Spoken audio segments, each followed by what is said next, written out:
Water, earth, fire, air. Long ago, two nerds watched this show when they were little kids. And now we're doing a book tag. This is the worst intro ever, but I'm keeping it. It's not the worst. It's literally it's golden. Okay.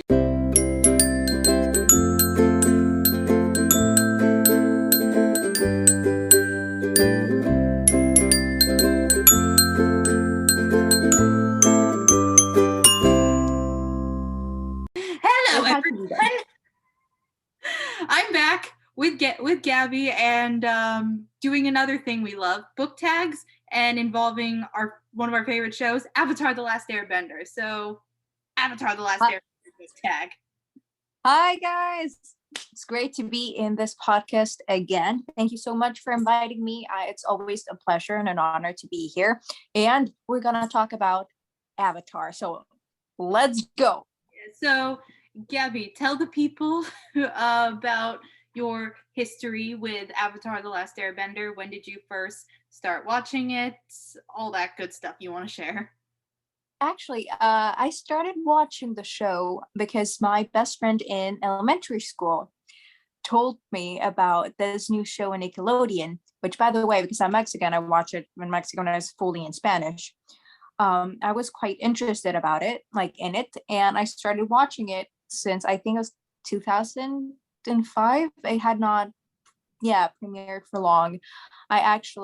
She had recorded the first 2 episodes because I had missed them, and I watched them through a little screen in her little camera that she had, so I couldn't see the episodes, but I watched them and I could hear everything. So and since then it not only became our favorite show and my favorite show, but it was one of the first. Does it count as anime? There's a debate. I have no idea because Me neither. I don't watch a ton of anime, and I occasionally, once in a while, read a manga series, but I'm not the person to ask. Well, it's one of the first series that I literally watched every single time that it was on Nickelodeon, and I actually took the time frame that my mom had to watch her telenovela, and I would literally beg her to watch Nickelodeon because her telenovela would pass in a different channel an hour later, but not Avatar. So, The Legend of Aang, La Leyenda de Aang in Spanish. So I literally became the biggest fan, and then the whole series ended, and I didn't watch it again until the pandemic in 2020, where I found it on Netflix, and I watched the whole series again, and I became even more so in love. Yay. Yes. I do think it's one of those shows where you love it as a kid, and then the more times you watch it as you get older, there are other things you grow to appreciate. You're like, oh, I didn't pick up on that when I was younger. Because, like you, I watched in 2005 when it first premiered on Nickelodeon. I may have been in Florida at the time because my grandparents used to go down to Florida during the winter to rent a condo, and we would go visit them during my school breaks. And we'd stay with them. And I think it might have been when I was in Florida that I watched it for the first time. And ever since then, because for those who don't know, my grandmother's Japanese, so this was the first show me and my grandma, who I called Bubba, bonded over, because it's like, oh, that's related to her culture. We were both invested in it because the Fire Nation is very much inspired from Japanese culture. Whoops, the colonizers. Never mind, though. Whoops, let's not go there. Well, let's not get into that. It's like, my grandma's Korean. Let's not go there. Yeah, let's not go into that. Anyway, but so every Friday, and new episodes would come out every Friday, 8 p.m. And every Friday night, I would go over and sleep over at Bubba's house. She'd make popcorn, and we would watch it together. You definitely we definitely watched the first 2 seasons together. I don't know if we watched every single episode of season 3 together, but I definitely did. And then it was a show I always loved. And then, like you, I hadn't seen it in a while. Then the pandemic happened, And I actually got and I found and right before it got on Netflix, I found the DVD box set on sale at Target. I bought it and I got my brother to watch it because I was like, Brady, you've never seen this, you will love this show. And and then he watched it, fell in love with it, and both of us love it. And then what's hilarious is that because we were watching it on the DVDs and not Netflix, and this kid has grown up only knowing Netflix, so each DVD had like 4 or 5 episodes on it. So I would just hit play all, and then as we're waiting for the next episode to start playing, you had to watch all the credits. It wouldn't just skip in 5 seconds. So this kid was like, "Why isn't it skipping?" Or "It's been 5 seconds," and I'm like, "Brady, it's a DVD. You have to watch the whole credits." He's like, "What?" It's like, yes, kids, before you used to actually have to watch all the credits. It's a thing. Watching the credits, it's a thing. And then we couldn't skip the intro either. I'm like, no, you never skip the Avatar, The Last Airbender intro. What's wrong with you? And it was like the perfect, like, I don't understand when people like skip it. I mean, I get it on Netflix, but in general, that is the perfect time to go to your kitchen, grab a snack, come back, and it's the perfect time. It's like, oh, someone needs a last minute drink. Let's go. Exactly. And you know what, an intro I also never skip on Netflix? The Stranger Things intro. I don't know why, but every time I can't skip it. It's a great intro, and it actually highlights in general how, because I don't know if it's Netflix or something, that I don't think intros are as appreciated as they used to be, and they should be, because intros are super important. Not only the artistry that goes into them, but also the music. I know, like, people worked hard to make that intro. Not only that they worked hard, but it literally is like the presentation, the initial, like the first look of a show. It's like the intro. I don't know, I always thought that I always found intros fascinating, and nowadays that because of Netflix you can actually skip it, and sometimes you don't want to skip it and you press something that you shouldn't have pressed and it skips, and it breaks my heart a little bit. And anyway, so today we're combining books and Avatar to do the Avatar book tag, which was created over on YouTube by A Clockwork Reader. That'll be in the show notes. So I think with that being said, we can get into the questions. Yes. Hold on, screen move. Dang it. And it's amazing that I found someone that like my age that actually loves Avatar as much as I do. Well, it was during vital formative years I found the show. Of course I love it. It's like, yes, good TV. So each question, there are 3 questions for each of the 4 nations. So first 3 questions are about the Water Tribe, because of course. Yes, we do. So Water, Katara and Sokka, best sibling relationship. So, okay, the sibling relationship between Katara. Okay, the siblings, the Water Tribe siblings.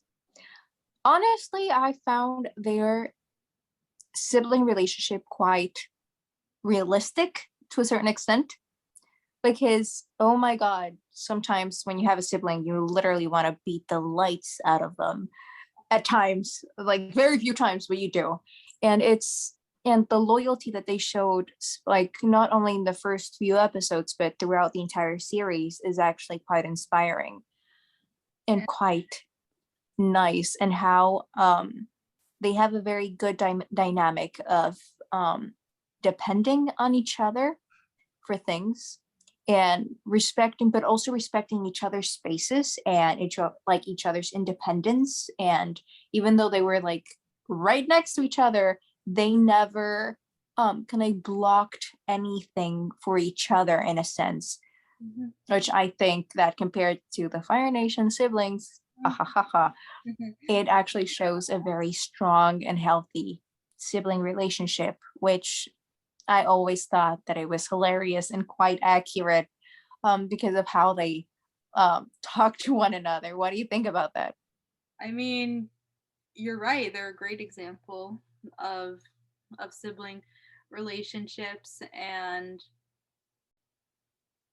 I don't know, they're just the way I describe them is you got the headstrong Gryffindor and the chaotic Ravenclaw. Like that's always True. go to me. And also what I found fascinating, I don't know if you did, it was how um the strength in Katara's character changes over time. At first, she sort of babies her brother in a sense, a little bit. And then as time passes, they become like the babying stops altogether. And he truly becomes someone that not only never truly judges her, because later on she could be judged for a, a couple of things. However, I don't know if like my memory is in the wrong, but I cannot remember him judging her negatively for pretty much anything.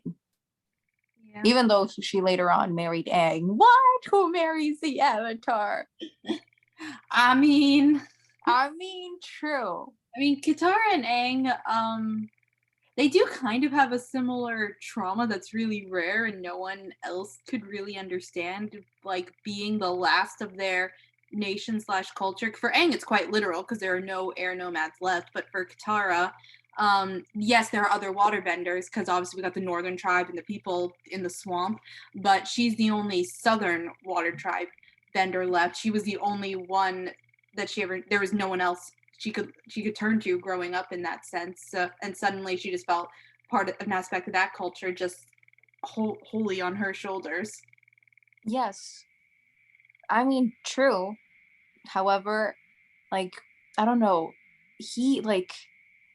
Sokka just could have bothered the lights out of Katara and teased her for years.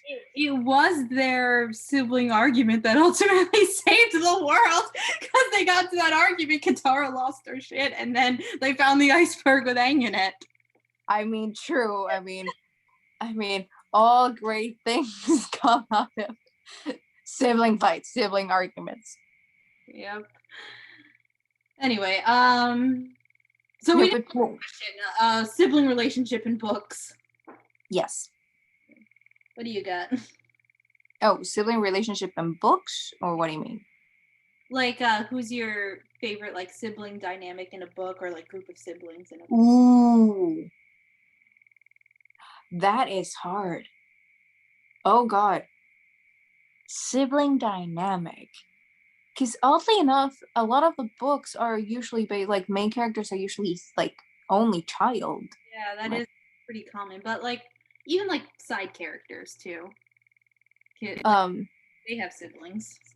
The Lightwood siblings from Shadowhunters. I love them so much, and Jace is included because he is their brother. They've claimed him as their brother. Yes, and because they are ride or die kind of people, and I really love sibling relationships where it's kind of them against the world in a sense, because it it is true. Parents parents pass away.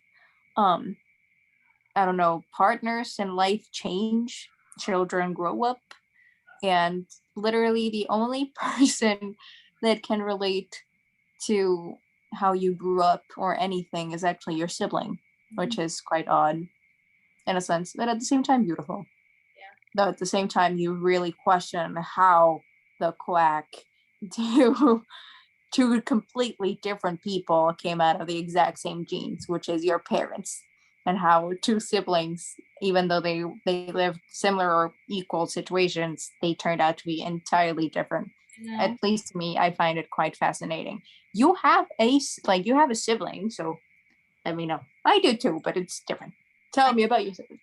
Because my sibling and I were 10 years apart in age, so it's quite the age gap. And so and my cousins, who are much closer who are brother and sister, they're much closer in age. They're only a few years apart in age. They always tell me Allie, you're relationship with Brady is way different than most siblings we encounter.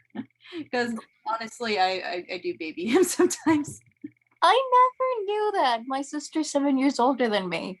I'm the baby. Like, listen, I was 10 years old when that kid was born. I bottle fed him formula.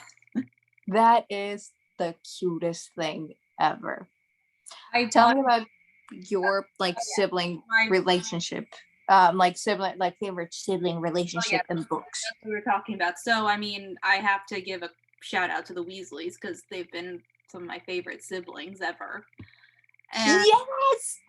but my two like official answers are the two main characters in one of my other favorite like middle grade fantasy series, The Land of Stories, Alex and Connor.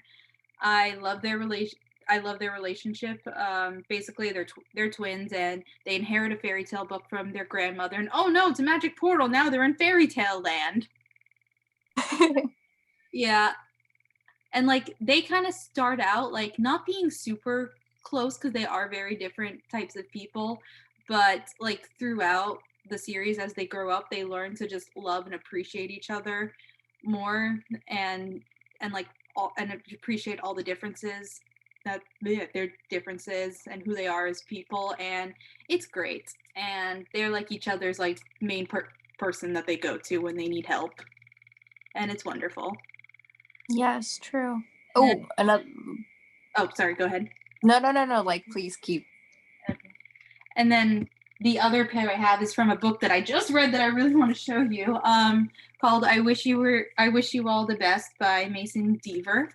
And so there are like some pretty sad aspects in this book. So this is the first book I ever read where the main character is non-binary.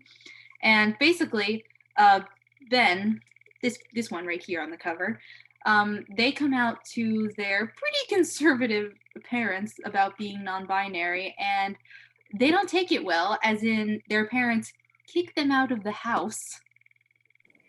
And so they on like I think it's like New Year's Eve, like middle of winter, are just wandering around the streets, not even wearing shoes, like freezing, and like in a Walgreens at midnight, wondering what the hell am I gonna do. So they end up using a payphone to call their older sister, Hannah, who's like about 10 years older than them.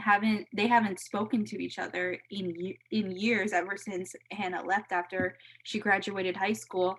But she comes to get them.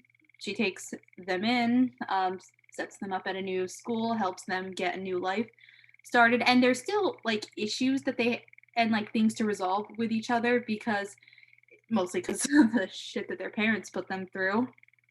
But just the way that they work through everything and grow closer and get to know each other better is it just feels so real, and it's beautiful as well. Also, shout out to this book for having one of the best therapist characters I've ever come across in fiction. Like, I feel like some people don't get therapist right in media, and this one got the therapist right, and I'm like, this is the therapist I would feel comfortable seeing. Yes. Unlike the therapist in Marvel's Falcon and Winter Soldier, Bucky's therapist, she sucked. No offense, but she sucked. Yeah. No, another talking about like especially the books that you love. I also like, even though it's short-lived, another like sibling relationship that I really do enjoy is Bianca and Nico D'Angelo. Even though it's quite like short-lived, but it I mean it is a great relationship. Yeah. Tragic, but it is a great relationship. Yeah. Oh my god. Listen, the moment, like, assuming that the show does well, which I'm optimistic, I think it will do well, and we get like the next few seasons for the whole series, the moment they like they like cast Bianca and Nico, I'm gonna lose it. I will lose my shit. And I just keep thinking, like, there's like a 7-year-old out there who has no idea one day in the future they are going to play the character that like Tumblr's put all their angst in. True. Ooh, another like sibling pair that it's like instead of being like opposite sex, it's like same sex siblings. It's the uh Stratford sisters in 10 Things I Hate About You, the movie, or which is based off of William Shakespeare's The Taming of the Shrew. No, but it's that like those two sisters, I do believe that how they work through their problems, and it really like explains a lot about sometimes how you feel around your siblings, which is they try to baby you and you don't want to, you rebel and you say, oh, like I want to make my own mistakes, or but it's despite it all, like despite the fights, despite everything, you truly love each other and love each other for who you are. That in the movie, in the actual play of Shakespeare, they don't end up nicely in a sense, I think, or resolved at all. However, in the movie with Heath Ledger, oh, like I'm sorry, but Mr. Hotness. Also, quick apology to anyone who's listening. My computer's throwing a slight tantrum right now, making weird noise. There's nothing I can do about it right now, so just ignore that. Focus on our voices. But yeah, You know, but I mean, it is at least it was a very fun sibling dynamic, yeah, and like I think healthy in the end, at least in the movie. yeah. Emphasis in the movie. The play's different. Well, also, shout out to Lizzie and Jane Bennett in Pride and Prejudice. True. But only those two, because I think that with the rest, their relationship wasn't great. Yeah. Yeah, I think. Sisters. That's another good one. Who? The March Sisters. Oh yeah, they okay. Those they have a great relationship. I mean, Joe and Amy. By the end, they have a good relationship. Yes, and Florence Pugh did like literally just like did a whole arc with the character of Amy and made a I'm sorry, but a hateful character into someone lovable. And that is very hard to do. I'm sorry, the first time I watched because I read the book and then I watched the only version that I had watched before this one was Winona Ryder's version. Yeah. And I'm sorry, but you loathe the character of Amy. You loathe it. You hate it with passion and without compassion. And in this one, you literally, I ended up rooting also for Amy, and I was like, what is going on? Happening. I know, but like going back to Avatar, they have like Katara and Sokka, they have a very strong and very fun dynamic as siblings that honestly, I mean, I only have a sister who's 7 years older. I love her to death. But I also wish that I had like more siblings or like closer in age so I could literally, I don't know, like tease them. Because if I tease my sister, I am sure to lose. Yeah. Okay, we went on several tangents. So next question. Next question. Okay, UA, your favorite star-crossed lovers. So I said Roma and Juliet from the These Violent Delights duology, which is basically just a retelling of Romeo and Juliet, but it's so freaking good. Yes. Okay. What was the question again before I like my laptop just dropped? Oh yeah, UA favorite star-crossed lovers. Oh, okay, yes, Romeo and Juliet, definitely. Because a lot of the star-crossed lovers, they're all based on Romeo and Juliet. Yeah. Although, should we give a shout out to Katniss and Peeta? True. But were they star-crossed though? I mean, it would have been I mean, even if they'd never gone into the games, and if they just somehow like started talking and falling in love back home, their relationship definitely would have been frowned upon because of the class division within District 12. I don't think it would have been frowned upon. And also, I don't think that that relationship would have like flourished because, I mean, Katniss didn't really, I mean, she knew about Peeta's existence, but she didn't pay much attention to I it know, I'm saying like in this hypothetical situation, it wouldn't have happened if, everything at all. didn't I happen. mean, Gale would have like swooped in. I'm just saying in this hypothetical situation, Oh, I say that because according to Katniss, because her mom was originally from the merchant class, when she married their dad, who was from the seam, it apparently had caused a bit of a scandal. So that's why I say like maybe it could be, but whatever. I'm just giving them a shout out because my episodes have been all Hunger Games. yes. But a ver, star-crossed lovers. I mean, ooh, Jason Clary. Yes. You have to you have to root for them. Star-crossed lovers in that world. I mean, yes, because I mean, who has children with like angel blood? Mm-hmm. They were meant for each other. Or at least sorta, they were experimented upon. I mean, questionable circumstances, but I mean, they were like star-crossed to a certain extent. Yep. Who else? For a while, because the definition of star-crossed lovers is like two people who are in love, but it's like external circumstances keeping them from being together. And for a while, they thought they were blood related. So whoopsie-daisies. Whoopsie daisy.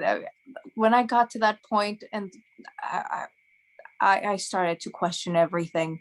I know. Like, why was I shipping this? Oh no, I'm a terrible person. I know. And then, and just the angst in City of Ashes, I can't get over because it's like, please stop. Just get away from each other. But also, you care about each other. This is so awkward. And then in City of Glass, you're like, oh, thank God they're not related. Cool. Thank you for clearing this up, Jocelyn. True. Okay, we gotta love the star-crossed lovers. Titanic, Rose and Jack. I am a sucker for that movie, and I don't care what anyone says. He could have fit in the thingy. He could have like not drowned. That is prop. Whichever department was in charge of making that door, that is entirely their fault for making this whole controversy happen. I mean, true, and at the same time, I was like, dude, she literally, to free herself from like him holding her hand, she literally had to like break like the dead man's like hand off. What? I know, that's dark. Dark as hell. Yeah, what the fuck, James Cameron? Ooh, The Notebook. Not my favorite movie. Me neither, but I mean, they were star-crossed in a sense. True. I mean, it's weird because I watched that movie and I'm invested when they're old, but I'm not invested when they're young. True. Well, and mostly because it feels kind of personal. Because my own because I was lucky enough to know my own great grandmother on my mom's side, and in the end, she had Alzheimer's, so I could kind of relate to that family's struggle. So that's why I felt so engaged with that one. But we were actually really lucky with her because even though like over time she couldn't remember our names, at least whenever I visited her, she always recognized me as family. So I got really lucky in that sense. I mean, a couple of other honorable mentions could be Moulin Rouge. Still haven't seen it. Whoops. Sacrilege, child. No. Fake fan. Fake musical theater fan. Fake Ewan McGregor fan. We shall fix it, and we shall fix it soon. Or The Time Traveler's Wife. Yeah, I haven't seen that either. Well, listen, not even because they made a series and a movie. Well, listen, I keep meaning to read the book. When there's like Rachel McAdams in the book, in the movie. I know. Yeah. Maybe have you seen The Lake House? No. with Sandra Bullock. Oh. There's lots of things I haven't seen. I still need to start watching The Summer I Turned Pretty. Okay, I'm gonna give you. Okay, we're gonna have a movie intervention. A move intervention. Oh my god. A move intervention. That's a new one. Move intervention. Yeah. We're having one. And we did have an intervention when Patrick was watching Encanto like 20 times. I mean, true, but this time it's yours, sweetheart. Dang it! Let's go. Let's go on the next. The next question. Okay, Blood Bending, a book with a disturbing / unsettling concept. So, I'm showing this book to you because this whole book, called The Obsession, was like creepy and disturbing. And I'm just gonna, and the summary's really short on the back, so I'll just read it to you. Logan thinks he and Delilah are meant to be. Delilah doesn't know who Logan is. Logan believes no one knows Delilah like he does. He makes sure of it by learning everything he can, watching her through a hidden camera. Some might call him a stalker. Logan prefers to be called romantic. Delilah is keeping secrets, though, deadly ones. There's so much more to her than meets the eye. Logan is determined to make Delilah the heroine in his twisted fantasy, and he'll do anything to get what he wants. And basically, he blackmails her into a relationship when he catches her doing something illegal on camera without her knowing. And also, but the last line of the summary is, Delilah is done with the men in her life controlling her. If Logan won't let her go, she'll make him. Red flags, huge red flags. I mean, the book is red, so the book itself is a red flag. I mean, books with unsettling concept. Okay. A book that scarred me for life, and it scared me because it could potentially become true because of everything that's going on in the world, is A Handmaid's Tale by Margaret Atwood. And by the way, people who like the book The Handmaid's Tale, I guarantee you like camping, especially in other states. So check out the show notes for some resources to go camping. True. And literally, I think it was one of my favorite books because it literally was the book that scared me senseless for weeks and months when I first read it. Because at first, when I read it, I was too young and I thought that would never happen at all until I was talking to my mother and she opened my eyes and about the fact that it might as well happen quite easily. Yeah. And that, let's just say that I refused to wear the color red for a couple months afterwards. Yeah. which is say it's quite nonsensical and it's quite childish. I mean, I was 10, which I had to ask yes, it was like, why does a 10-year-old child read that book? Why? Yes, there's 1,000 different questions about that. The answer is it was in the library. I think the kind librarian did not check what type of book I was checking out. Oh no. I checked it out because it was like a pilgrim kind of like thing. So I thought it was gonna be like New World kind of like. No, it wasn't. Sirius was like, no, it wasn't. So I was hoping something around the it's the Mayfair, right?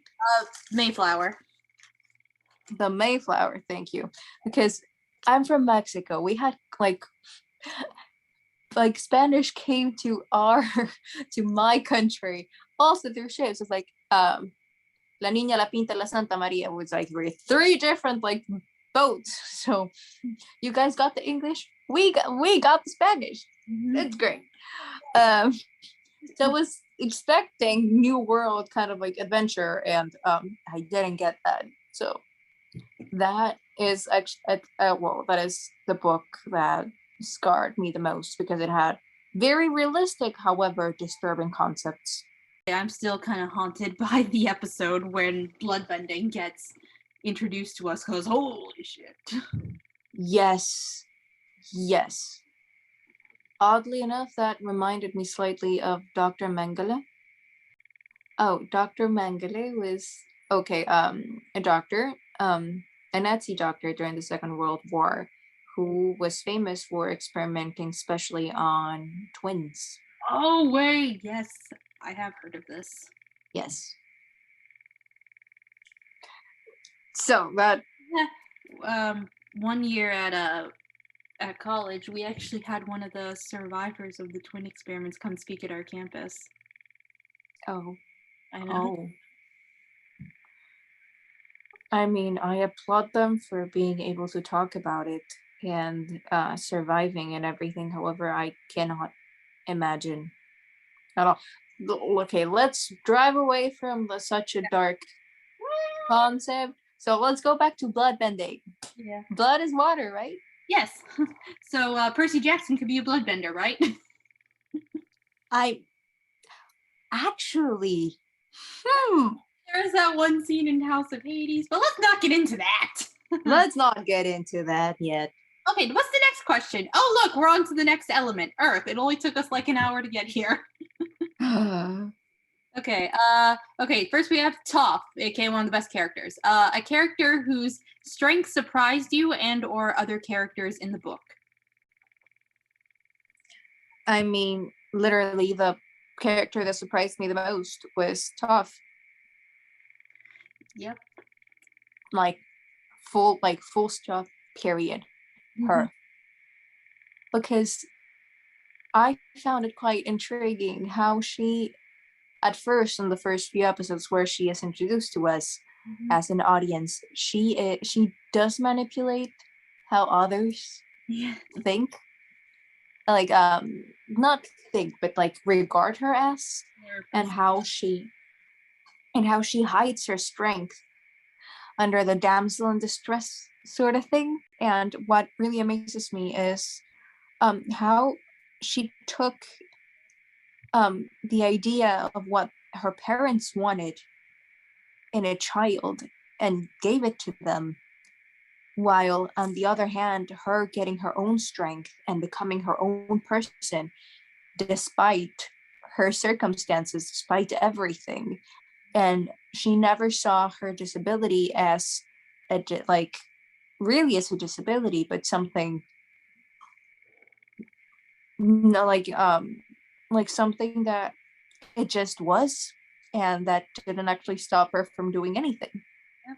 And she figured out how to freaking metal bend. I mean, true. And I always found amusing and like hilarious whenever she made jabs about her being blind. I just thought that it was when they were like underground trying to break into the drill to stop it from entering Ba Sing Se, and Sokka's like, it's so dark, I can't see down here, Toph. Oh no, what a nightmare. Sorry. Or when Aang's is like, guys, they're looking for the library in the desert. It was like, guys, look, and she's like, and starts moving her her hand like in front of her face, and it's like, I can't see. So much. And I also love it when, Toph and Katara are fighting in that one episode, The Runaway, and Sokka's like, ooh, I know, we'll write a letter pretending it's from Toph, apologizing to Katara, then they'll make up or whatever. And then Katara gets the letter and is like, I know this is from you, Sokka. Toph can't write. And Aang's like, I can't believe we forgot Toph couldn't write. And then Sokka's like, oh, I know, let's send a letter to Toph pretending it's from Katara. And it's like, I think we might run into a similar problem. She can't read it. Like, those two are the embodiment of like capable on their own, but then the second you put them together, they have one collective brain cell. Exactly. And in general, I always thought that she was a very strong and independent and overall well-written character, because she never needed, not that any female character needs it, because they don't, but I really like the fact that a love interest was never introduced for her. Mm-hmm. Well, she was also. And I mean, true, but at the same time, I found that quite refreshing. Yeah. I mean, because every single time in crush on Sokka. What? She had a crush on Sokka? It was never outright said, but I feel like she did. I don't think she did. I don't know. There was that one scene though when they're like crossing the Serpent's Pass and Toph nearly drowns, and Sokka's like, "Hang on, Toph, I'm coming!" But then Suki dives in and ends up saving Sokka, and Toph's like, "Oh, Sokka, you saved me, thanks," and gave him a kiss. And Suki's like, "Hey, it's me," and Toph's like, "Oh, you can let me drown now." I mean, I get infatuations, but truly, I don't see her. I mean, I don't think I don't it know. led to anything between them. I think it might have been like, little brief schoolgirl crush type thing. Exactly. And I mean, I really love the fact that she showed everyone and more what she was capable of. And I love the fact that everyone underestimated her. And I do believe that she was, I mean, her and Iroh were the best characters. And the ones everyone would like initially underestimate because like, oh, just a silly old man, oh, just a little blind girl who can hand your asses to you. Exactly. And some of the characters that suffered the most. Yep. I mean, Iris, like, the entire story is heartbreaking. Like, heart-wrenching. Like Leaves on the Vine. Oh, that scene. Yes. So you appreciate even more his smiles and his like calming personality. And Toph, like, you appreciate her sarcasm and irony in a sense that maybe she did, like, because her humor is quite dark. Yep. But that humor makes people either like oddly comfortable in the uncomfortable aura. Yeah. That comes out. Okay. I don't know. I always thought that her character and Iris characters were absolutely fascinating. What do you think? What was to you? Which is the character that deserves the title of the most interesting / the best character or the most surprising character? Oh, to answer the question, right? For other books. Yes. Okay, so this is going back to the Land of Stories series because I got all these fairy tale characters. I said Red Riding Hood because so the author has, and so like each kingdom is there's like different kingdoms with each a different ruler because you got like Queen Snow White, Queen Cinderella, all the classics, and in the forest in their own little kingdom with like a big wall around it. Red Riding Hood ends up being the queen of that kingdom, and the author has said that he has based Red off because the author's Chris Colfer, who was on Glee. He said that he has based Red off of the personality of a lot of like diva actresses that he's worked with. We can all speculate what that means, but anyway, so like you meet this character and you hate her. She's like a total like self-centered diva. You find out she did something horrible to ruin someone else's life, but then like as the series goes on and you get to know her better, you find out she grows as a character, and then she becomes more three-dimensional, and you realize like how capable and helpful she is at times, and suddenly it's like you can't imagine the story without her. So it's really fascinating. I mean, yes. So that's so interesting. Like if I have to read that series.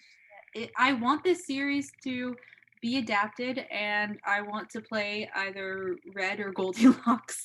Yes. Because I can't pass as a 12-year-old because the main two characters, Alex and Connor, they're 12 in the first book. I mean, in the adaptation, ages can be changed. I know, but either Red, Goldilocks, or maybe one of the queens. So I can reprise my role as Rapunzel again because she's a queen in this universe. Yeah. Okay. What about you? What's a character that you or other characters underestimated? Honestly, I think like a character that usually gets like overseen or like is not given enough credit. Narcissa Malfoy. Yes. Because she did everything and more to protect her child. And despite it all, she did, at a certain extent, she did raise Malfoy at least with an ounce of compassion and like sense of what's right and wrong. That I'm sorry, but Lucius never did at all. Lucius was too focused on status and blood purity, or whatever. Exactly.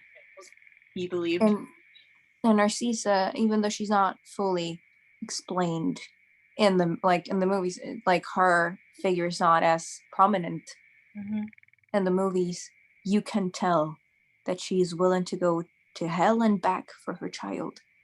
And she managed to lie to Lord Voldemort's face. Exactly. Like she's got to be talented in occlumency, but that's like never discussed. Because how else can you lie to him? And she forced Severus Snape into an unbreakable bond. Not everyone can force Severus Snape's hand, and she does. And I mean, she was a very strong woman because she had Bellatrix Lestrange as a sister.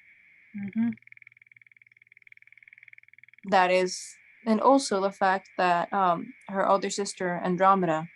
Oh yeah, reminder for people who haven't read the books and or only in a while or have only seen the movies. There's they have another sister who's Tonks's mother. Exactly. So Tonks and Draco Malfoy are cousins, and they never met each other until the last very battle where Tonks dies without ever meeting her cousin. And I'm pretty sure Bellatrix, her aunt, is the one who kills her. So again, and they pretty much because Narcissa and Bellatrix were originally from the Black family. Therefore, Sirius Black's cousins. Yeah. Which means that Sirius Black is actually Draco Malfoy's uncle. Whoops. Whoopsie Whoopsie daisies. That's awkward. So that's awkward. Awkward family Thanksgiving right there. Very awkward family Thanksgiving. So Bellatrix married the Lestrange, Rodolphus Lestrange. Narcissa married Lucius Malfoy. And Tonks' mother married Tonks' father, who was a muggle. So the Black family just shunned her out, and she never spoke to her sisters ever again. And let's not forget that her husband went on the run when they started hunting down Muggleborns in the last book, and then he died while on the run, and then Tonks died in the battle. So, and poor Andromeda lost her husband and her daughter, and all that's left is the grandson. Teddy. Yeah, little Teddy. Baby Teddy. Baby Teddy. Who was one, the same age when... I thought he was just born. No, he was one already, and it was because he was left with his grandmother. Well, wasn't Tonks like still pregnant in at the beginning of the school year when the trio was hiding out in Grimmauld Place because Lupin came by to see them and told them she was pregnant. And then at Easter, when they were hiding out in Shell Cottage, Remus comes by again and is like, "Hey, the baby's born." And then it's in May that the Battle of Hogwarts happens. Oh, that is even more heartbreaking. I always thought that the child was already one. No. Oh, that's even more heartbreaking. What the quack, like people? I think Teddy might have also inherited some of Tonk's abilities to like shapeshift. Hopefully. I think so. Hopefully. I think I read child. I mean, Harry Potter is filled with parallels of how tragedies happen similarly across the generations. So, life. Dang. But Narcissa Malfoy, I never thought of her as being an generally evil or an innately evil person, because she wasn't. And you can see that in Draco's. Yes, he was a snobby little brat. However, you could see later on that he did have a conscience and how deep down he was actually good. That's why he was constantly throwing up and he was not okay at all at the thought of having to murder Albus Dumbledore. that kid needs a lot of therapy.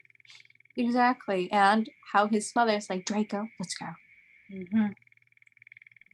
And her deciding to literally turn around and leave. She didn't continue fighting. She said, "Oh no, we're done." Like, let's go. She took her baby and they walk away and she's holding Draco's hand. She doesn't care about her husband. I know. Like, Lizzie, is he coming or not? I don't care. I don't care. I just care about my child. And I'm sorry, but I have to applaud that.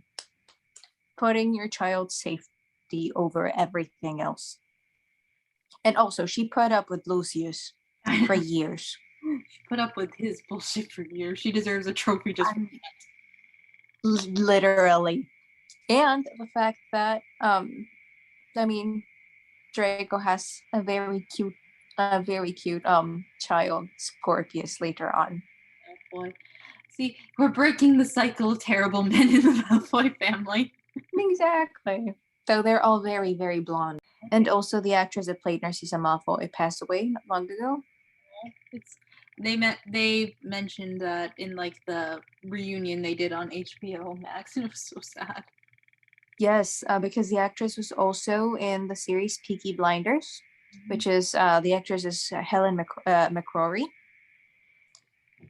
She played Polly Gray in the Peaky Blinders, and she was a great actress. So rest in peace.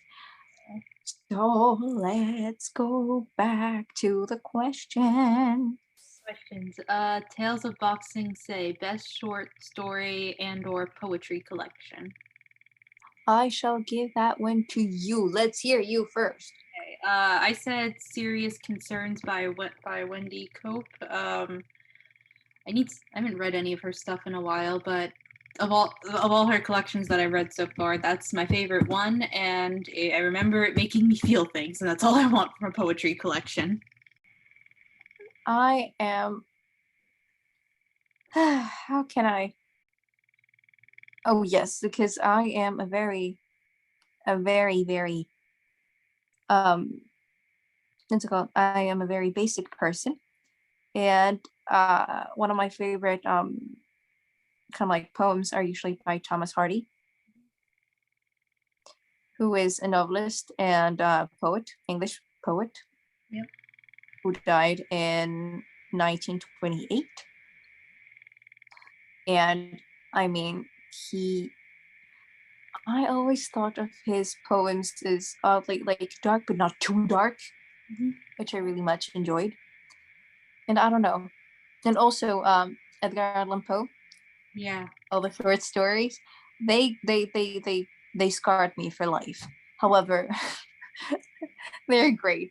I mean, October, A Cup of Warm Tea, those short stories, and I assure you, you shall not sleep. Yeah. I thought of another collection I really love. Blue Horses by Mary Oliver. That's a great one. And I guess shout out to William Wordsworth for giving us the Lucy Gray poem, because, you know, Ballad of Songbirds and Snakes. Yes. I know a poetess, which I really like. Okay, it's a typical Mexican poetess, which her name is Sor Juana Inés de la Cruz, who is technically, she wrote the first feminist manifesto. Ooh.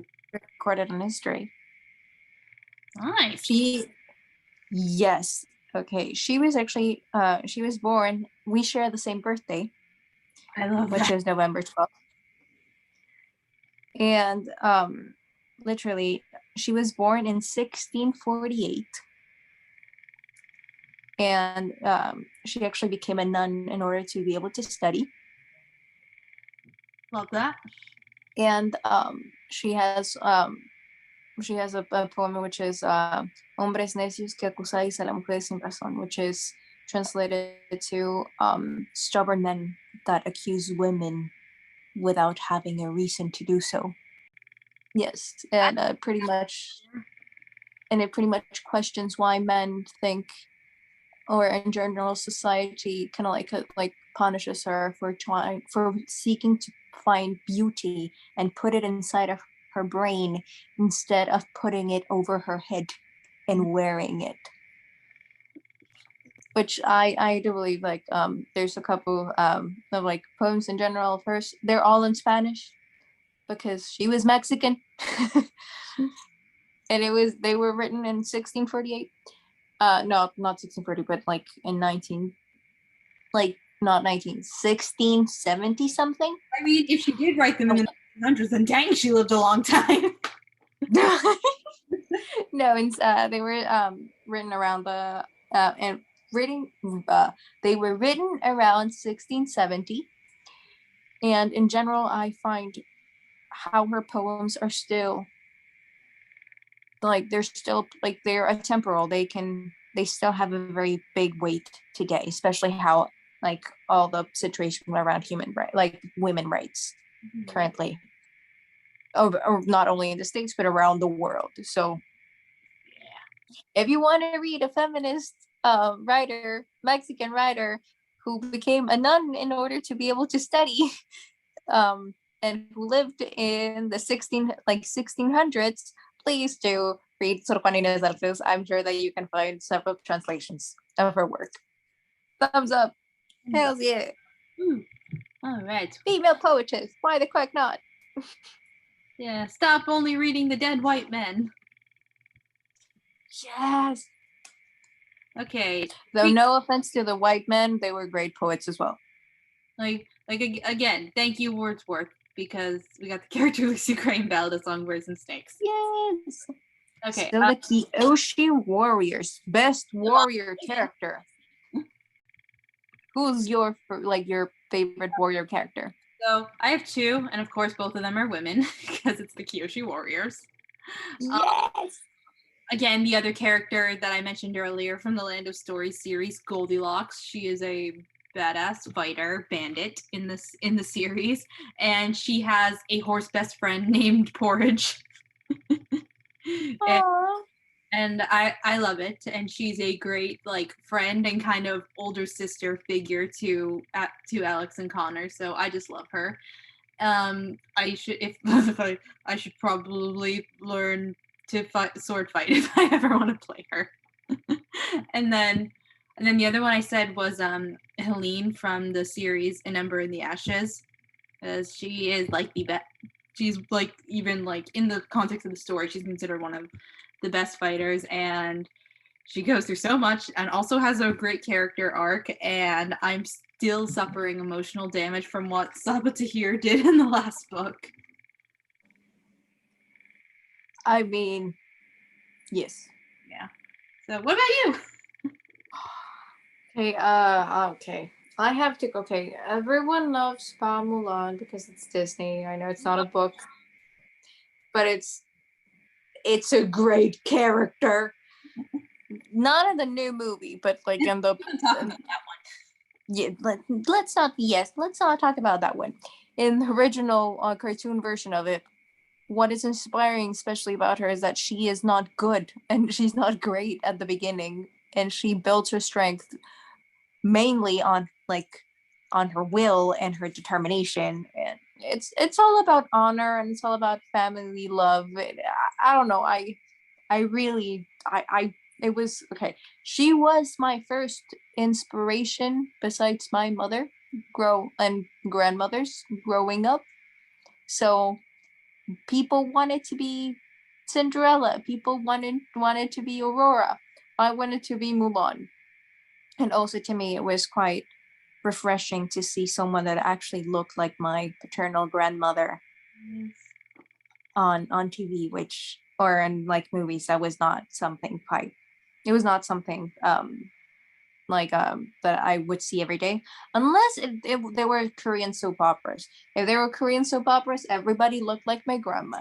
But if in Our Life in Mexico is not something that you would see on TV. So to me, it was quite important. And in general, okay, I read books, but mostly like history books in general.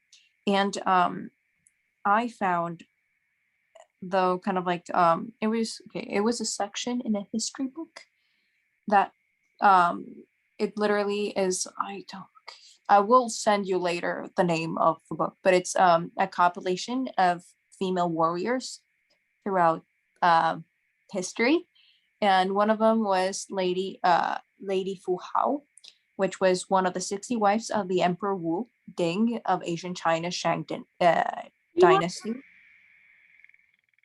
She broke with tradition by serving as both a high priestess and a military general. According to inscriptions and oracle bones from the time, Fu Hao led many military campaigns and commanded 13,000 soldiers, and was considered one of the most powerful military leaders of her time. Dang. Yes. She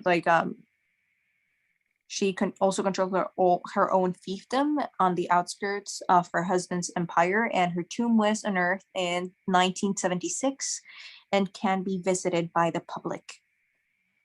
That's it. We're going to China. We're going to China, people. This podcast is going on the road. Yes. Yep, I need more money for that. Yes, and talking about female warriors, if the actress Viola Davis is going to be kind of already got a movie that's called The Woman King. I saw that. It looks so good. Yes, and I'm extremely happy to see it because she is not only fantastic, but also the theme is absolutely inspiring and super interesting, and I really want to see it. And also, whoever says that watching women become fierce warriors and be even more scary than men is not the best thing on earth, I don't know what is. I don't they're stupid if they don't think that.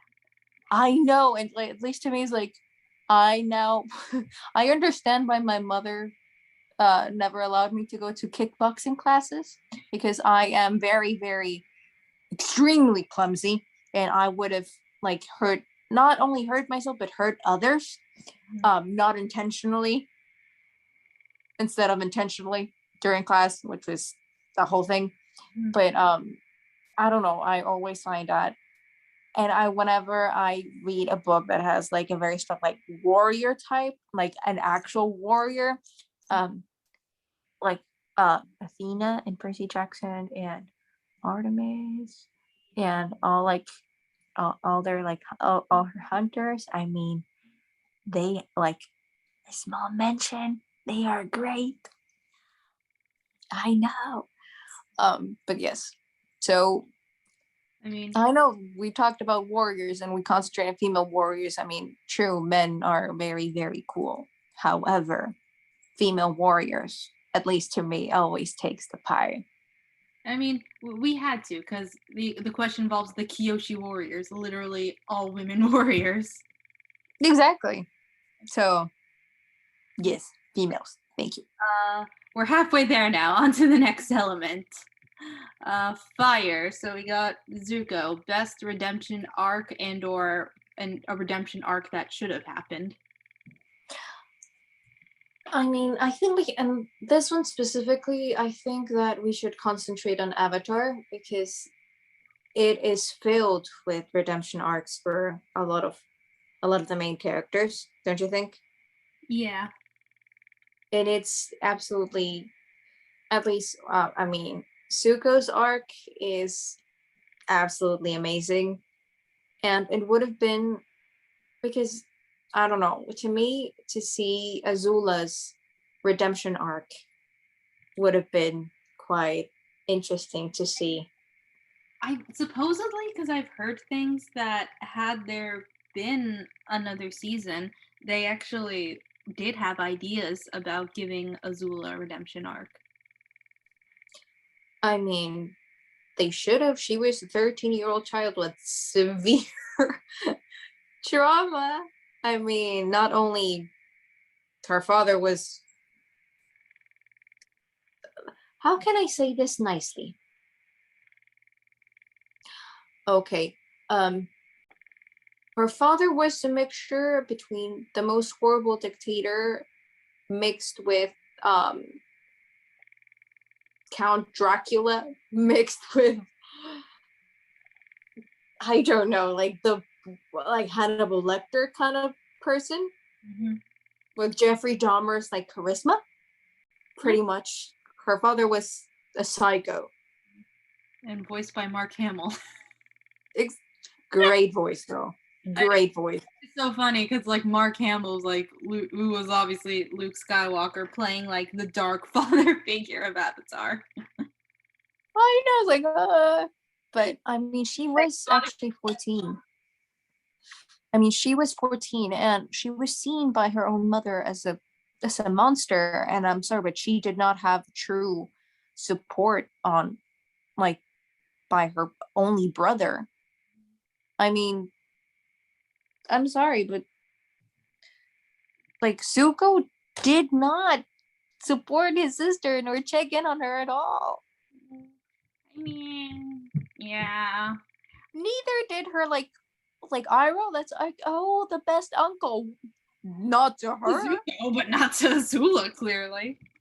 And also the like all the mental stress of like be not even being truly considered to be like the next in line until like the male heir fully messed up.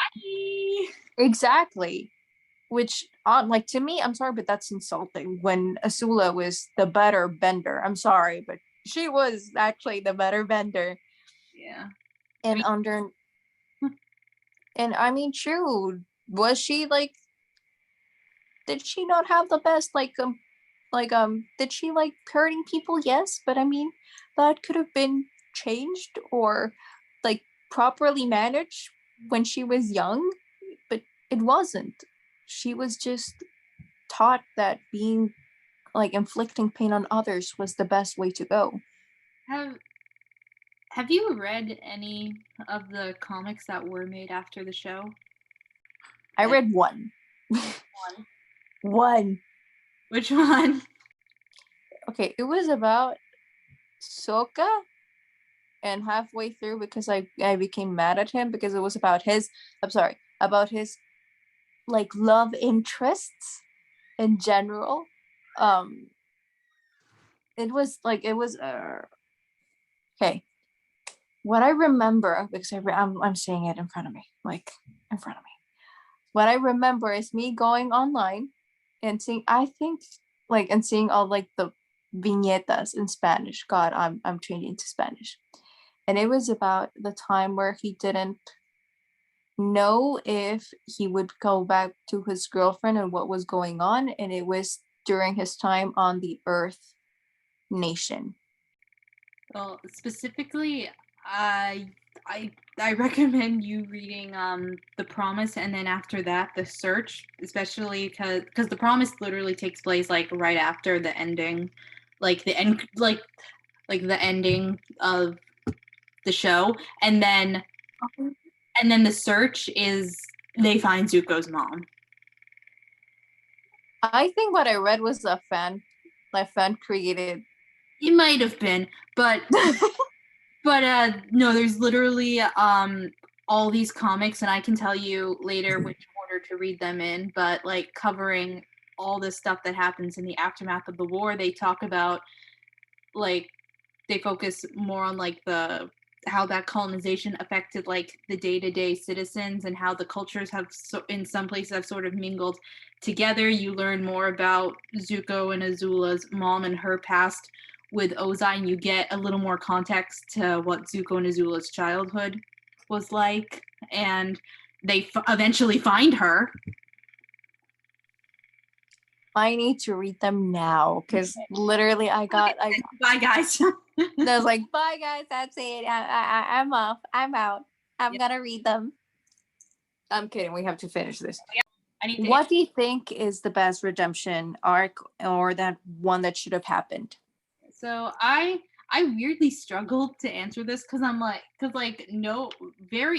almost feel like no redemption arc is up to the standards of Zuko, because I feel like a lot of redemption arcs, quote unquote redemption arcs, especially in TV, just end with the character at the last minute doing one thing good and then dying.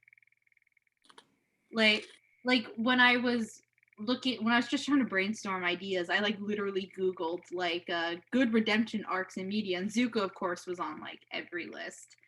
And then they just kept mentioning characters where, and I can't remember the examples they gave, but hold on, see if I can pull it up. Characters where they were like, oh, this is the great redemption arc. I'm like, were they really though? I mean, true. Characters. Oh yeah, there we go. Best redemption arcs. Okay, yeah. Zuko. Steve Harrington in Stranger Things. That's a TV show. I was looking more into books. I don't know. Like The Hound in Game of Thrones, maybe. Theon Greyjoy. I mean, the show, yeah, but I haven't read the books, so I don't know. I mean, there's Daenerys Targaryen, but that was not a redemption arc. That was a going up in flames and like. Okay, I don't know. I haven't seen The Good Place, so I don't know that one. You have to see The Good Place. It is absolutely great. See. Okay, anyway, but the point is, yeah. So my official answer that I gave for this tag was Gabriel Lightwood from the Infernal Devices. True.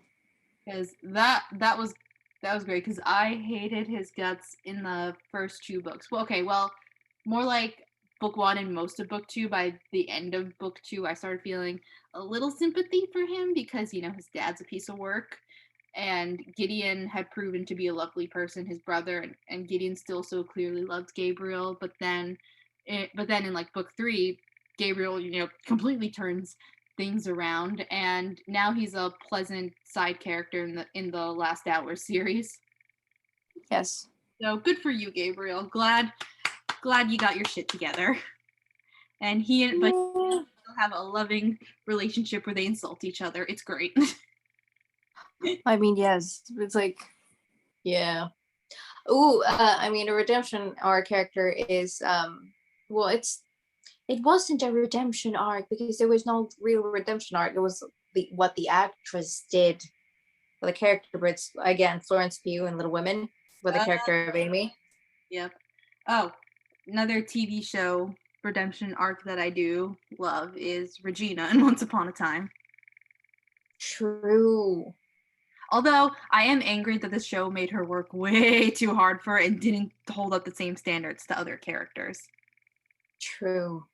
Like, ooh, Klaus Mikkelsen in The Vampire Diaries, and then the originals. Mm-hmm. He started as the worst person ever, and then became a lovable character that everybody cried when he died. Aww. Everybody. Literally, he had a child, and then he became like a very doting and loving father. It's like also, okay, well, Stranger Things better not do that to Steve Harrington then. Oh, they already killed Eddie Munson, and I'm very, very upset about that. Spoilers. They killed my boyfriend. I'm kidding. I'm kidding. No, but they Stranger Things, I mean, so far they're doing a great job. And with the character of Steve Harrington, I mean, like, not like this is not a spoiler, but apparently that character was supposed to die in the first season. Mm-hmm. But they loved working so much with Joe Keery, who's the actor that plays Steve Harrington, and they decided to keep him, and it was the best. I know. The best decision they could have made. And also, his hair is legendary. Now, do you I don't do you remember, I think like back when, like, you know, right after season 2 came out and everyone dubbed Steve, and the internet essentially dubbed Steve Harrington the best fictional single mom. Yes. Because it's like most people dealing with heartbreak, cries and eats ice cream. Steve Harrington adopts 4 middle schoolers and becomes the best single mom Hawkins basketball team has ever seen. But but during that time, someone had apparently gone on to the actor's Wikipedia page and changed his bio to say like he had 4 kids when he didn't, and it took people like 3 days to notice and correct it. No. So that is. Back to the questions. Yeah. Okay, so oh my god, we never got past the Zuko question. Okay, so next question is Iroh, the wisest character. He is indeed the wisest character. I mean, that man did go through hell and back, losing his only son. Because he only had one son, right? Or did he have 2? At that point, his wife was already dead too, I think. I mean, true. Yeah, and his like mission to pretty much have like put a little bit of humanity in his like nephew.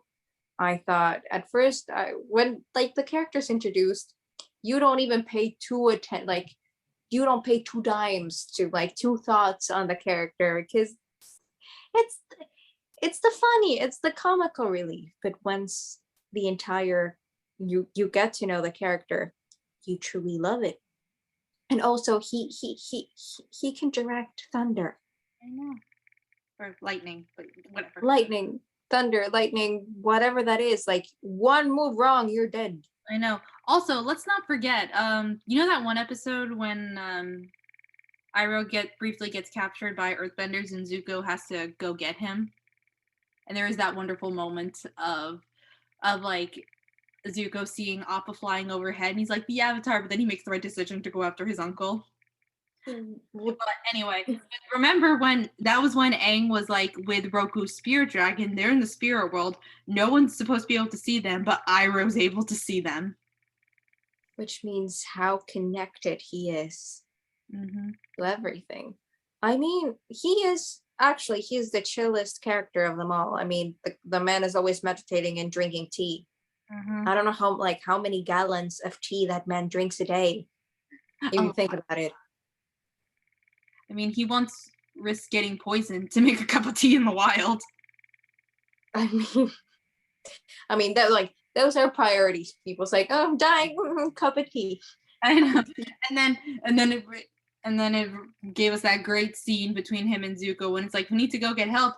It's like, if we go to the Earth Kingdom, we'll be like executed as like enemies or whatever. And then Iroh's like, but if the Fire Nation discovers us, we'll be turned over to Azula. Both pause and they're like, Earth Kingdom it is. Exactly. And also, he was more of a father figure to Zuko than Ozai. Also, just when they reunite at the end of season 3, it's like Iroh like hasn't even truly heard, I don't think, everything Zuko's done to make up for everything he did in his past. He just sees his nephew apologize and he's immediately like, I give you a hug, I love you. I know, and it's like, he's such a nice person. I was like, and that makes you question, why do the nicest people have to suffer the most? Percy Jackson asked the same thing when he describes his mother's childhood. I mean, true. Which is literature. Please stop saying, like, stop making, like, life, literature, both of them. Listen, why do nice people have to suffer the most? Just let them be happy. Just let them be nice. They're not doing anything wrong. Exactly. It's like punching a puppy. It's just wrong. I mean, for Iroh, though, before he became awesome, he was kind of, leading that siege on Bossing State, trying to further colonization, but... But he saw the light. He became a nice person. Yeah, I mean, so yeah, maybe he had to suffer a little bit, but why that much? Dang it! I mean, when he is on the tree where his son is, that broke me. That episode broke me. I remember my father just coming inside and me ugly crying, and my dad being like super worried and not knowing what was wrong. And he actually went outside, bought Oreos, and brought like up milk, and he was like, "Did something really bad happen?" And I was like, and I explained it to him. He was like, "Oh, it's an episode? Yeah. From a series? Yeah. On TV? Yeah. So you're fine? Yeah." My dad just like stood up and left the room. The amount of times my mom's done that when she's walked in on me reading a sad part in a book. I know. And also, like, you read great. You have great taste in books. So I'm sure that whenever those parts, like all the tragic parts, like get to you, I'm sure that they are like well written. Yeah. Oh man. Anyway, speaking of books, let's talk about other wise characters in books.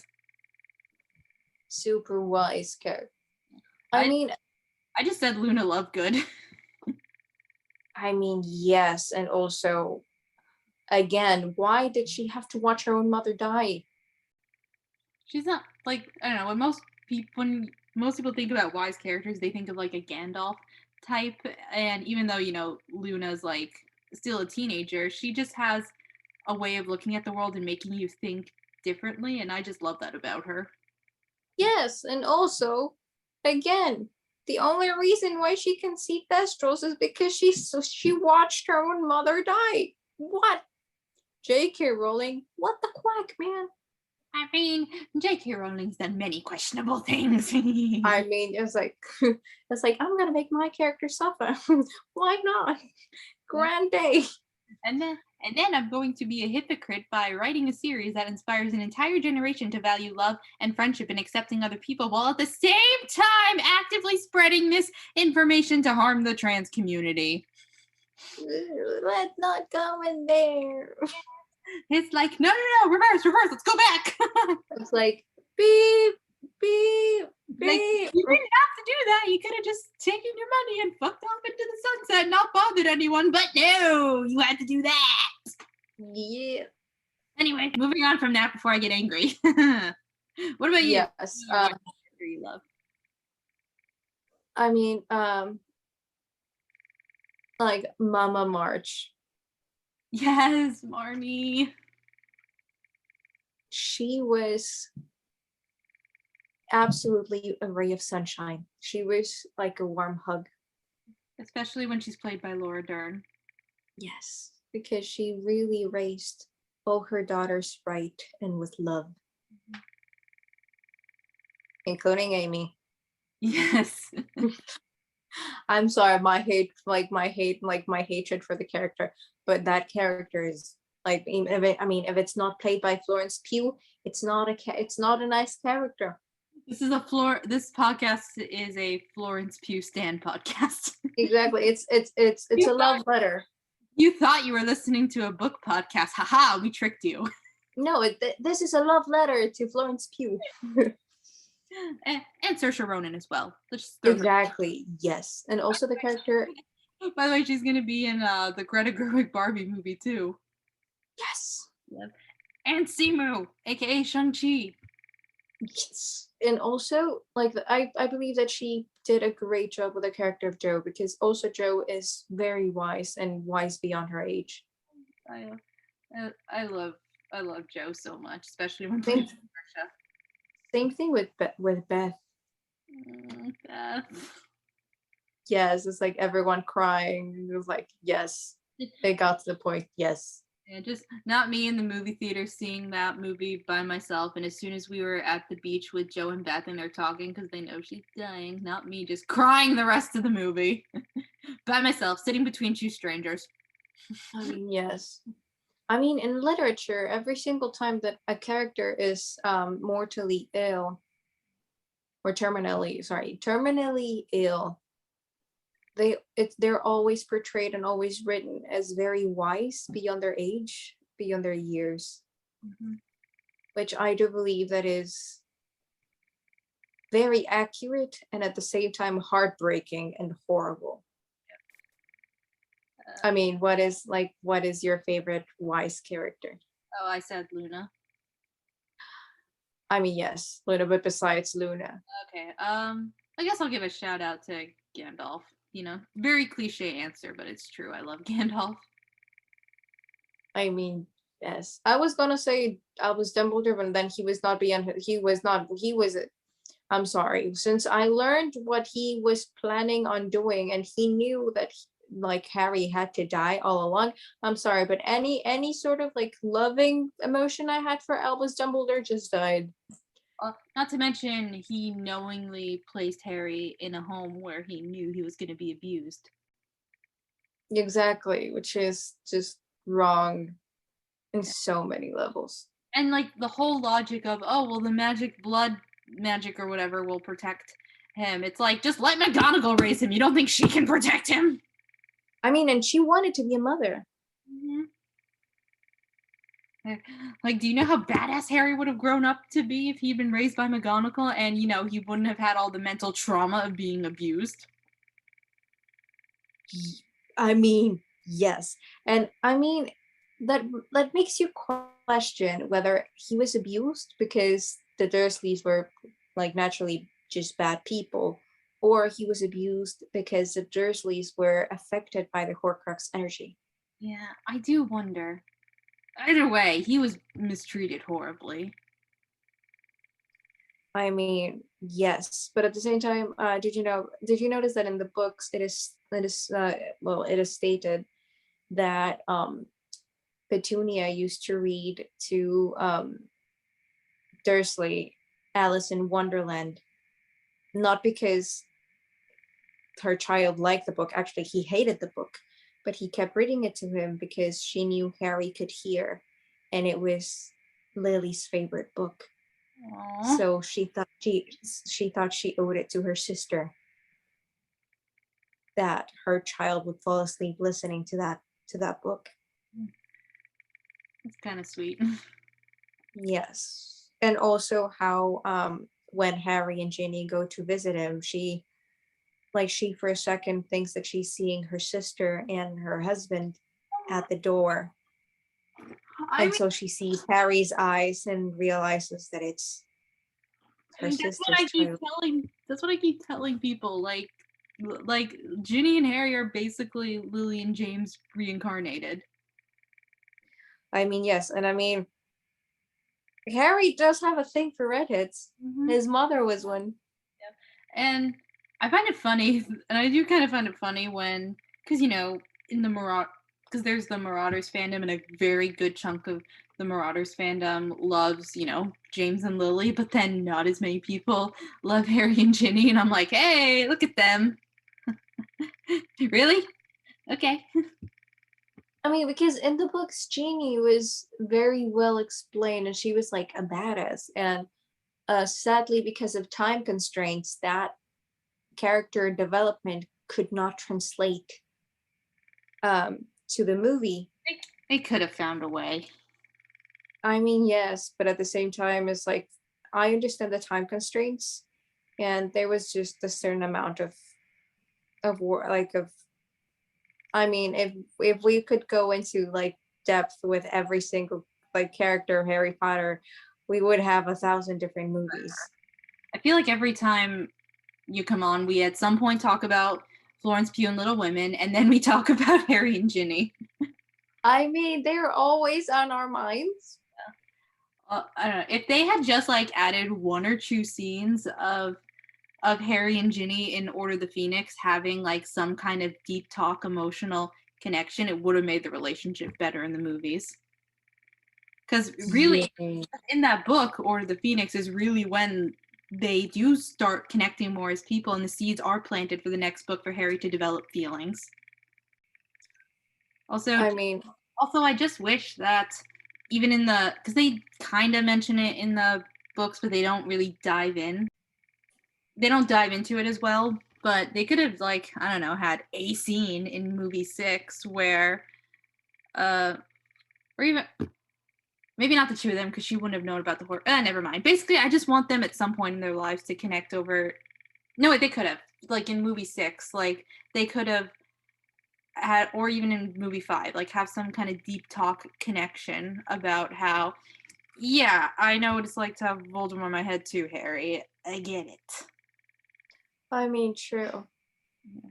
I mean, another character that I think was wise beyond their years was both Hazel Grace and August Waters from Fault in Our Stars by John Green. Yeah. Both terminally ill, on remission. And I mean, again, it's the trope of that knowing that your days are numbered really strips. I mean, which makes you question, what does wise mean? Like, maybe it is all about of setting your priorities straight, because all the sound, all the extra sound, or all the extra things in life just like melt into the background because they're no longer important. Which makes you question, like, what does wise mean, and what is the definition of wise, and what is the definition? Is it academically? Is it in skill? Is it in knowing how to set your priorities straight? Is it about relationships? It's like, what does wise mean? I don't know. But I mean, Fault in Our Stars was a book that I do believe that really showed especially teen behavior, but a very specific type of teen. I mean, I did when I was 16 when I read that book for the first time, so same age as the characters. So it was good timing. I may or may not have read it like 8 times in 10th grade. Yeah. Like, to the point where, because I often would get to homeroom early and start reading, to the point where my friend who sat next to me, he's like, Allison, you know there are other books, right? Yes, no, maybe. I'm like, shut up! This is my emotional support book. Yes. Okay. And when it was made a movie, I'm sorry, but like I cannot get over the fact of Charlie XCX, the song Boom. Yeah. Boom, see that. It's a great song. But I do. It's great. Like I said I do love the Ed Sheeran song in that movie. I mean, yes. I mean, who doesn't love it? Ed Sheeran. Losers. True. Yes. Okay. And now we're going to the next section, which is final section, which is air. No, we haven't done the Azula question yet. Oh, never mind. Okay, Azula, best downfall. Her. Done. Keeping on the Hunger Games theme, Coin and Snow. Coin. Best downfall there is. Yep. Period. Not even Snow. Coin. I mean, because it was like so ironic. I know. I mean, Snow, because, yeah, especially after seeing everything he does in Ballad, but especially Coin, because that's such a fascinating one. I mean, true. Who other has a magnificent downfall? I mean, if we're going classic, Macbeth.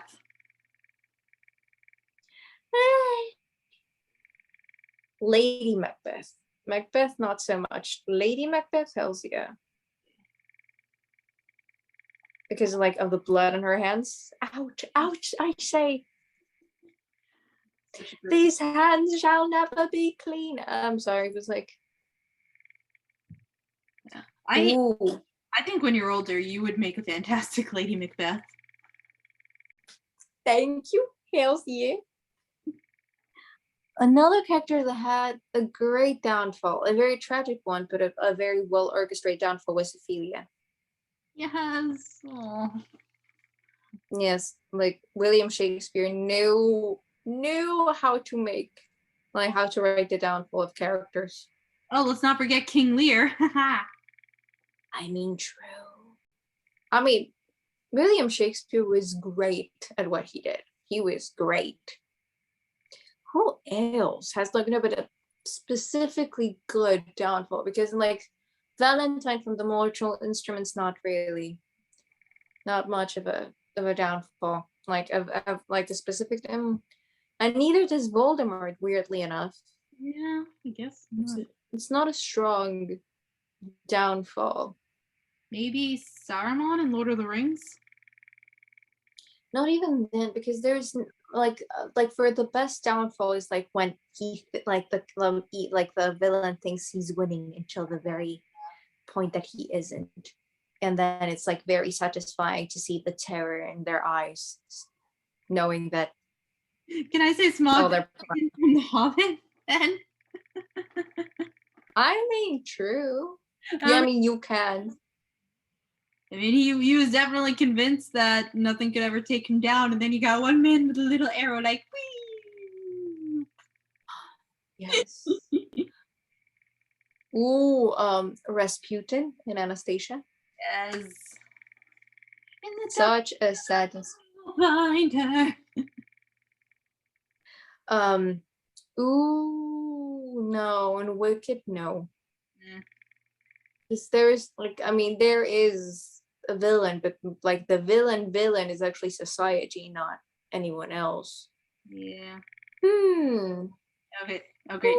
That song that they always play in Jekyll and Hyde the musical. It's society's mask and society's way. And the truth is, it is all a facade. Another dream musical. It is a great musical. And I'm sorry, but it really bothered me that in Anastasia's musical, they changed Rasputin. I mean, I kind of understand if they didn't want to do magical stage effects. But yeah, Rasputin. I mean, you could have like not done all the magical aspects of it and just pretty much say that Rasputin was not really killed and just use them because he was a very strong historical. Yeah, good point. Thing. Anyway, let's move on. Final element, air. Air. So first we got Appa, favorite fictional animal / pet. I mean, Appa's really. Oh. I mean, I have Appa on my shirt, so. I mean, yes. I mean, in Fantastic Beasts and Where to Find Them. I have two. The little thing that looks like a plant that he always has on his shoulder. I think that is absolutely adorable, and also the thing that is similar to a platypus that keeps stealing everything around, everything shiny. Is that called a nimbler or something? I have no idea what it's called. I just want one. The only thing I know is that I see it and I literally say, "Mommy, I want one." Mm-hmm. Yeah. I get that the little animals like borderline kleptomaniac. I don't care. I want one. His little hands, his little face, his eyes. I want one. I need one now. He'll make you rich. He'll like steal a bunch of gold and then bring it home to you. Or he's gonna put me in jail. However, I am perfectly okay with it. He is adorable. I got a new little toy puppy. This is Loki. She's my new unofficial co-host. Oh, that is so cute. Ooh, and the novel, The Golden, I think it's in Spanish is La Brújula Dorada. It's like the Golden Compass. You know that. Yes. I love that. Yes, it's not like the the soul companion. Yeah. I think that because like until the person grows up, they don't get a definite form. I do believe that that concept is absolutely amazing, and it's just I wish that that could be true. It would be really interesting. And also, okay, I mean, it's not exactly fictional, but it's like this character is not only like it's not specifically of a single book, but it's part of like Mexican folklore, which is alebrijes. Mm-hmm. They appear everywhere when they talk about the underworld and like Mexican culture, which is an alebrije is almost it's like your soul's companion. They are with you your entire life, and they take the form of any pets that you have. So whenever you die, the like your pet usually dies not long after. It's because they're going after you to make sure that you have a companion to go to the underworld with, because they are your soul's kind of like guardian. So it's almost they're not exactly like a dog, but they have like the wings of a I don't know, like of a very like large bird, and they have the claws of a lion, almost like a mix and match of different animals, and every single alebrije is completely different, and it depends on the person. And it's like the alebrije is supposed to go with you to the underworld and is your companion for all eternity. I love that so much. Yes, it's like that's so nice. So that's why like in Mexican folklore, whenever you have different pets, they say that it's that's why all your pets are similar to one another. It's because inside of the pet is the exact same soul watching over you. Speaking of pets, kind of similar to my answer. Yes. I said Manchi, the dog from the Chaos Walking trilogy by Patrick Ness, because it's on a planet where all the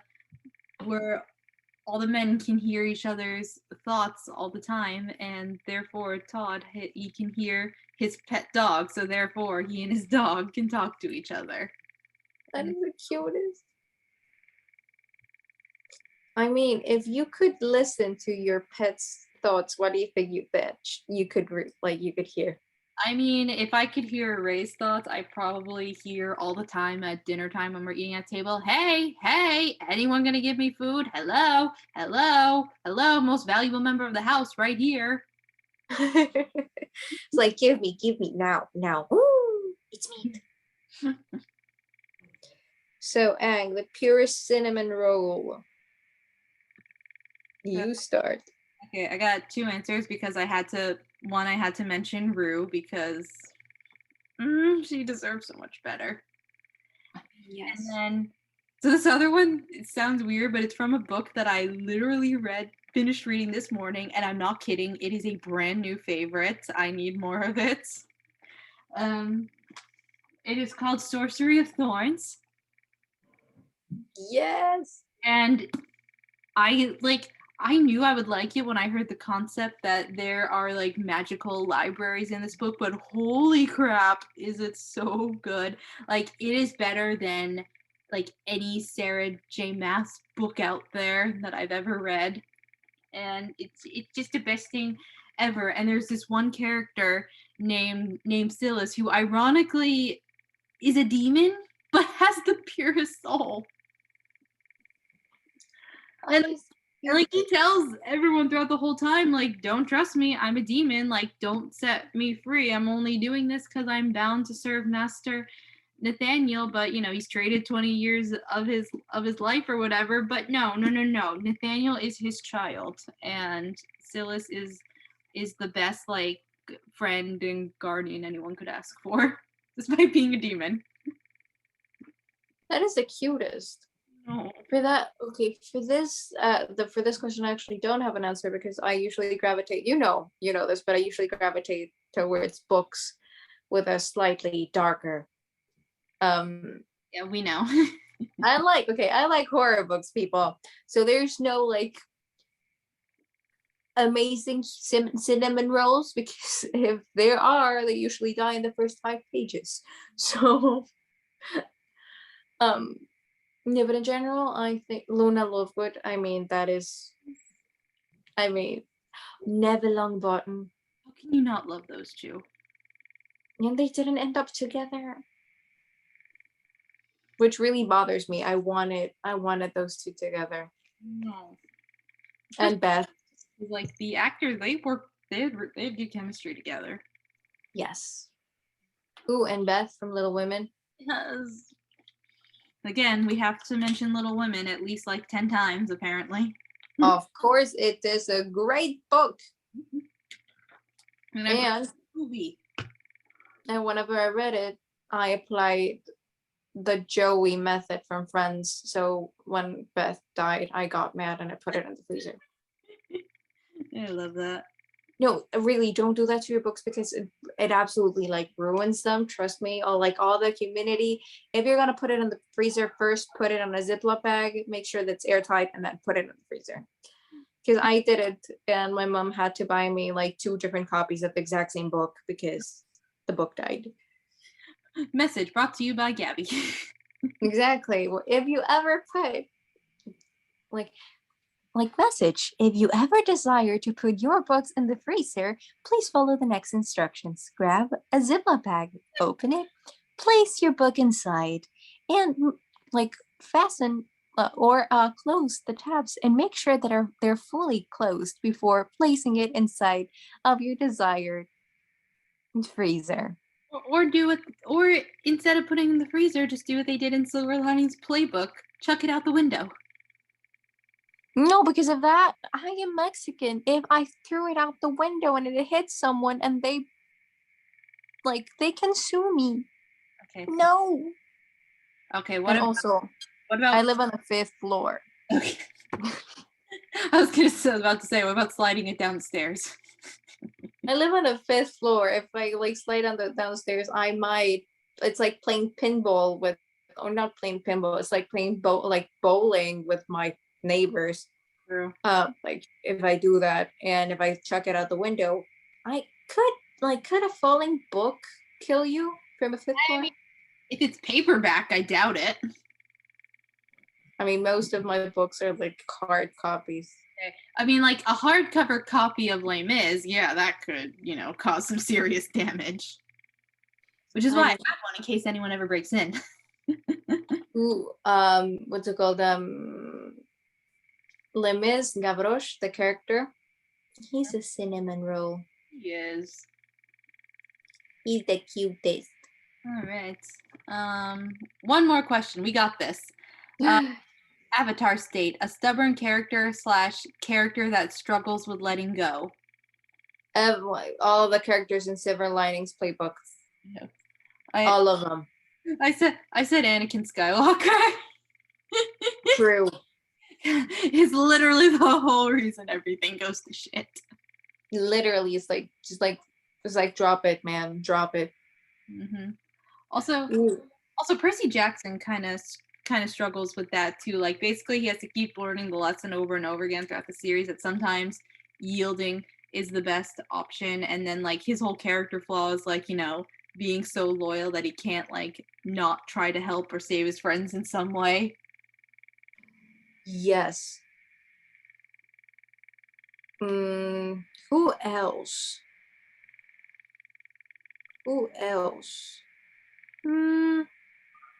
I mean,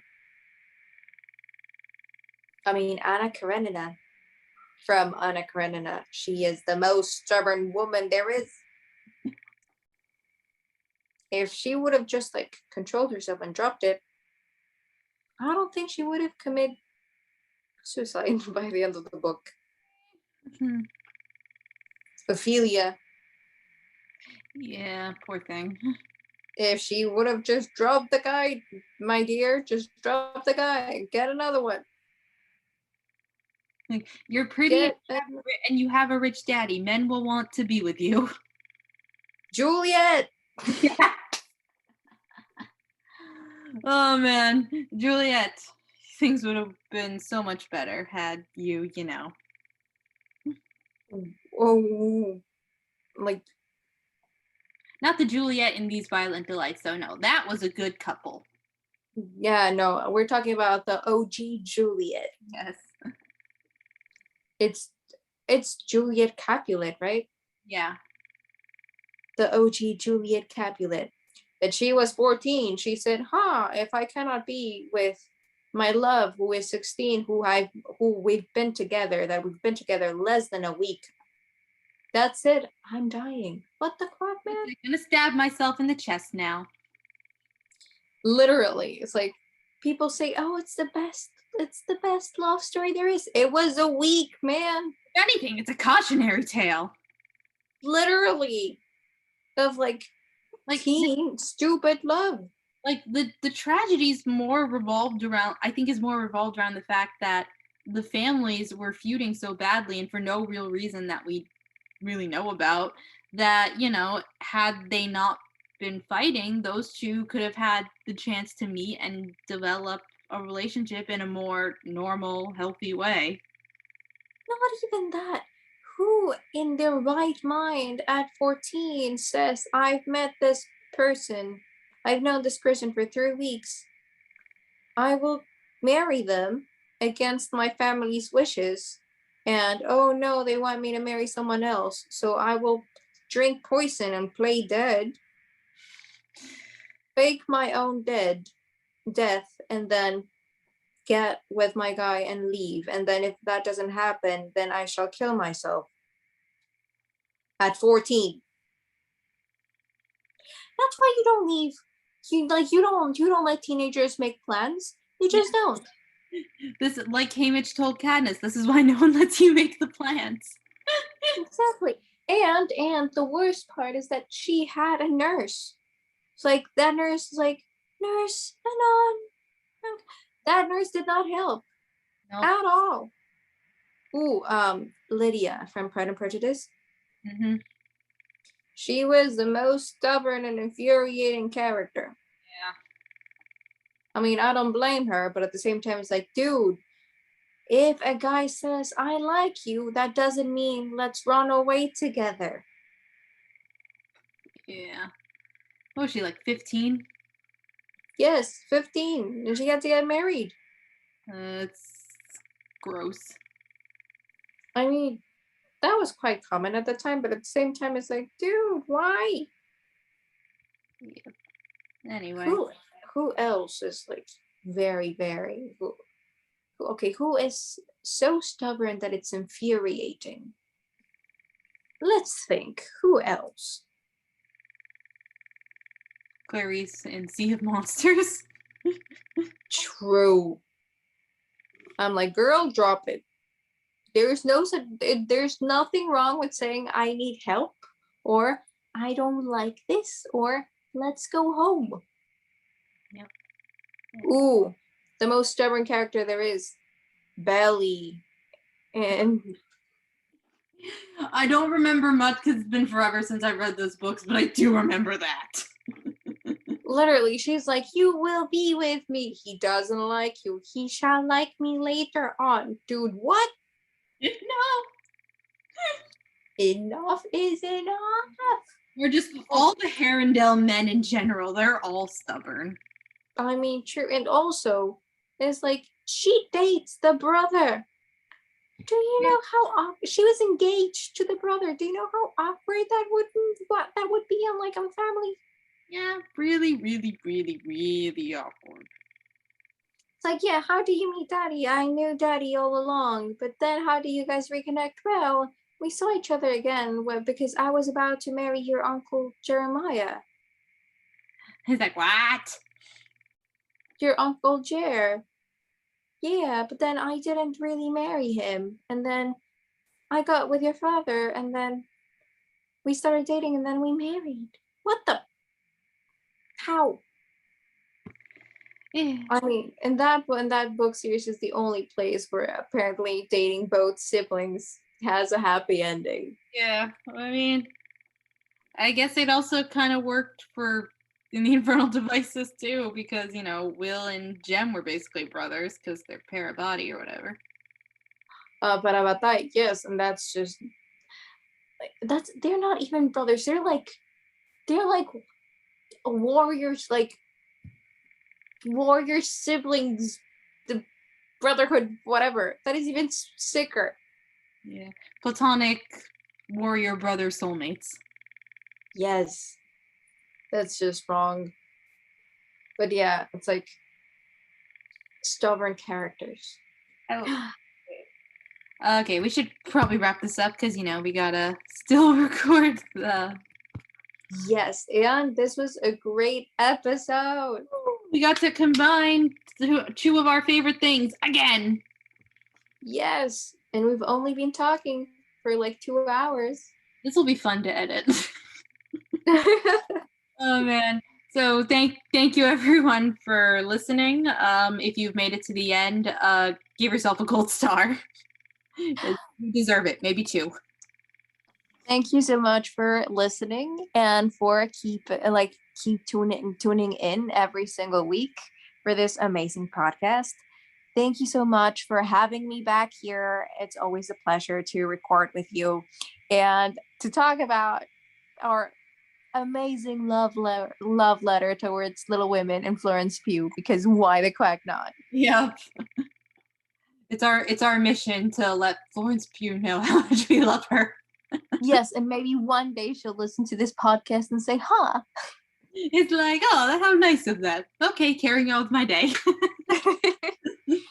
Thank you so much for having me back here. It's always a blast. It's always amazing to talk about not only books, but also, in this case, Avatar.